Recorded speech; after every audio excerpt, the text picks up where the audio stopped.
Welcome to the Learning Pines YouTube. We hope this video helps. You begin by opening Canva and loading your presentation file, or by creating a new design set to 16:9.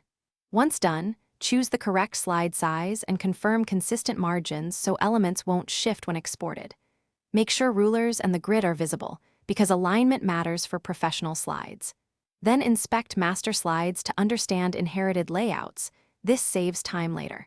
Finally, duplicate your original slide before big changes, so you can always revert if alignment or fonts break. Now you edit content directly.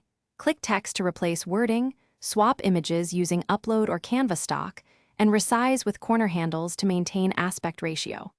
As you work, use grouping and lock features to preserve complex layouts and rely on Snap to Grid for precise spacing. Make style changes in the toolbar so typography and colors stay consistent across slides. Also review slide transitions and animations sparingly. They should emphasize points, not distract. If collaborating, add comments for reviewers before finalizing. Finish by previewing the full presentation and verifying speaker notes in slide order.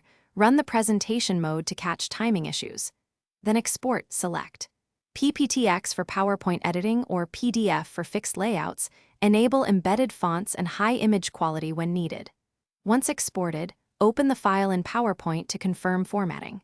If things go wrong, like missing fonts or layout shifts, reopen the Canva original. Replace problematic fonts, re-export at high quality, and compare slides to isolate the issue before resending. Thanks for watching. Consider subscribing if we helped you.